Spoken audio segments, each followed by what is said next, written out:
이번 시간에는 우리 웹 프로그래밍 언어에 대해서 같이 한번 살펴보도록 하겠습니다. 자, 첫 번째 HTML이요. HTML이다 그러면 얘는 인터넷 표준 문서를 보고 우리가 하이퍼텍스트라고 하거든요. 그런 문서를 만들기 위해서 사용하는 언어를 보고 우리가 HTML이라 그래요. 얘는 뭐 특별한 데이터 타입이 없어요. 없고 그냥 단순한 그냥 텍스트로만 돼 있습니다. 그래서 호환성이 좋고 사용이 편리해요. 우리가 보통 이제 홈페이지 만드는 교육 같은 걸 들으면 무조건 처음에는 HTML 얘 먼저 배워요. 얘가 가장 기초가 되는 거거든요. 그래서 얘를 제일 처음에 배웁니다. 자, 그 다음에 DHTML이요. DHTML이다 그러면 기존에 가지고 있던 HTML 거기다가 D자 하나만 더 붙인 거예요. 다이나믹해서 얘가 동적이요. 동적. 동적. 해서 기존에 가지고 있던 HTML 거기에 비해서 애니메이션을 강조해서 사용자와 상호 간에 좀 더 민감한 그런 동적인 웹페이지를 만들 수 있게 해주는 그런 HTML을 보고 우리가 DHTML이라고 불러요. 그 다음에 이제 HTML5요. 얘는 국제 웹 표준 기관이 있어요. 그 협회 이름이 W3C거든요. 여기서 제안한 HTML의 최신 규격이에요. 가장 최근 겁니다. 기존에 가지고 있던 우리 HTML 같은 경우에는 거기서 웹상에서 이제 동영상 같은 걸 보려면 액티브엑스나 플러그인 그런 프로그램을 내가 따로 설치를 했어야 돼요. 근데 이 HTML5 같은 경우는 이제 HTML에다가 비디오가 됐든 오디오가 됐든 이런 다양한 부가 기능을 포함시켜서 만든 언어를 보고 HTML5라고 합니다. 그래서 웹브라우저에서 액티브엑스가 됐든 플러그인이 됐든 이런 거 추가 설치를 안 해도 돼요. 추가 설치 없이 최신 멀티미디어 컨텐츠를 쉽게 감상할 수 있게 그렇게 만들어 놓은 게 HTML5입니다. 그 다음에 SGML이요. SML이다라고 하게 되면 이제 텍스트가 됐든 이미지가 됐든 오디오가 됐든 비디오가 됐든 이런 걸 다 포함하는 우리 멀티미디어 전자문서들 있죠. 그런 것들을 다른 기종 시스템들과 정보 손실 없이 효율적으로 전송하기 위해서 만들어 놓은 언어를 보고 SGML이라고 합니다. 그 다음에 이제 XML이요. XML이다 그러면 우리말로는 확장성 생성 언어라고 이렇게 부르기도 하고요. 얘를 다른 말로 메타 태그 언어라고 부르기도 해요.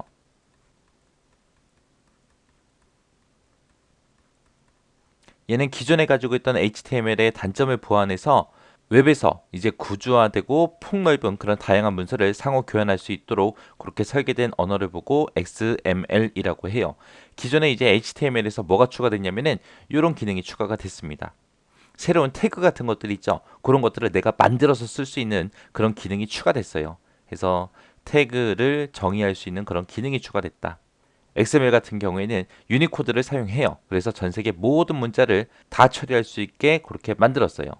자, 그 다음에 이제 UML이요. UML이다 그러면 얘는 통합 모델링 언어예요. 그래서 모델링 할 때 기존에는 이제 객체 지향 방법론별로 표기법이 다 여러 가지가 있었거든요. 그걸 아예 표준화 시켜서 만들어 놓은 언어를 보고 우리가 UML, 통합 모델링 언어라고 그렇게 부릅니다. 그래서 얘는 전부 다 표준화를 시켜놓은 언어이기 때문에 표현력이 되게 강해요. 이 언어는 이제 모델링에 대한 표현력이 강하고요. 비교적 이제 모순이 적은 그런 논리적인 표기법을 가진 언어를 보고 UML이라고 합니다. 그래서 얘는 요구 분석이 됐든 시스템 설계가 됐든 시스템 구현이 됐든 이런 개발 과정에서 시스템 개발하는 사람이 구축하고자 하는 그런 소프트웨어를 코딩하기에 앞서서 표준화되고 이해하기 쉬운 그런 방법으로 소프트웨어를 설계를 해요.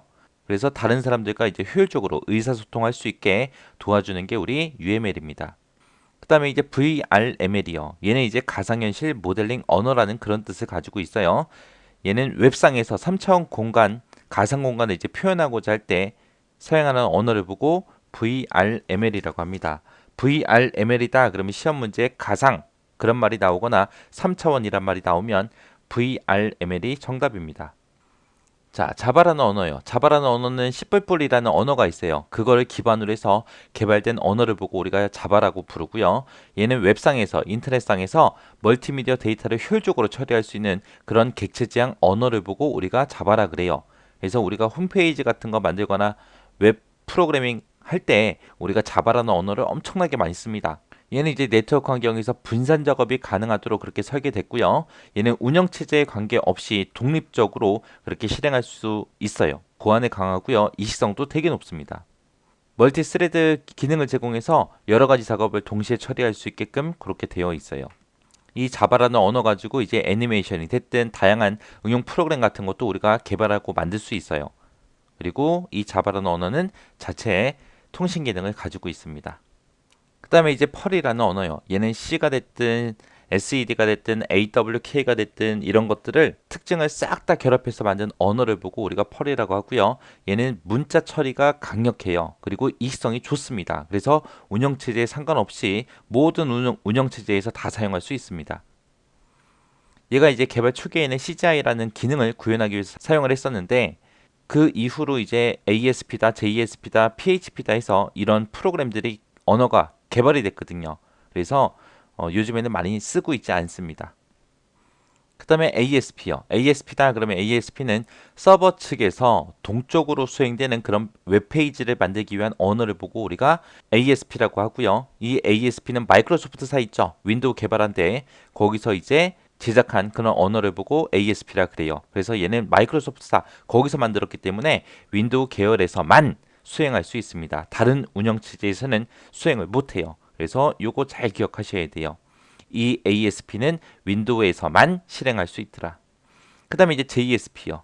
얘는 자바로 만들어진 서버 스크립트예요. 얘는 이제 다양한 운영체제, 여러 가지 운영체제에서 전부 다 사용할 수 있고요. 얘는 데이터베이스와 연결하기가 쉽고 시스템을 효율적으로 사용할 수 있어요. 그 다음에 이제 PHP요. 얘는 라스무스 로돌프라는 사람에 의해서 개발된 그런 언어를 보고 얘기하고요. 얘는 초기에는 아주 간단한 그런 유틸리티로만 구성이 돼 있었어요. 그래서 일반 사용자들이 개인용 홈페이지 만들 때 그때 많이 사용했었습니다. 그러다가 이제 좀 수그러 들었다가 PHP 4.0 버전으로 이제 버전업을 하면서 이제 각광받는 그런 웹 스크립트 언어가 됐어요. 그 다음에 이제 자바스크립트요. 자바스크립트다라고 하게 되면 자바 애플릿의 단점을 극복하고자 개발된 언어를 보고 자바스크립트라고 합니다. 얘는 HTML 문장에다가 삽입해서 쓰는 거예요. 그래서 웹브라우저를 좀 더 보기 좋게 꾸미는데 그때 사용되는 게 자바스크립트요. 그 다음에 ODA요. 얘는 이제 문자가 됐든 도형이 됐든 화상이 됐든 이런 것들이 섞여 있는 멀티미디어 문서 있죠. 이런 것들을 서로 다른 시스템 간에 상호 교환하기 위해서 만든 문서 구조, 인터페이스를 보고 우리가 ODA라고 그렇게 부릅니다. 그 다음에 VB 스크립트요. 얘는 자바스크립트 언어 있죠. 그 언어를 대응하기 위해서 제작된 언어를 보고 VB 스크립트라고 부르고요. 얘는 마이크로소프트사에서 개발됐습니다. 얘는 마이크로소프트사에서 개발된 어플리케이션 같은 것들이 있어요. 프로그램들이 있어요. 그런 것들을 전부 다 컨트롤 할 수 있습니다. 여기 보면 ActiveX라는 말이 나와요. 얘를 사용해서 이제 그렇게 한다라고 돼 있는데 ActiveX라는 게 우리 윈도우 환경에서 이제 사용하는 응용 프로그램들이 있죠. 그런 거를 웹이랑 연결시키기 위해서 개발된 그런 프로그램 기술을 보고 우리가 ActiveX라고 합니다. 이렇게 해서 이제 웹 프로그램 언어에 대해서 같이 쭉 살펴봤는데 여기서 여러분들이 꼭 기억하셔야 되는 게 언어의 종류가 지금 한두 개가 아니라 엄청나게 많잖아요. 그죠? 그것들이 각각 어떤 특징들이 있는지 정확하게 여러분들이 개념에 대해서 알고 지나가셔야 돼요. 그 중에서 여러분들이 꼭 기억하셔야 되는 게 HTML, 그 다음에 HTML5 하고요. 그 다음에 SGML, 그 다음에 XML, 그 다음에 VRML, 그리고 자바. 그렇게는 꼭 기억 좀 하세요.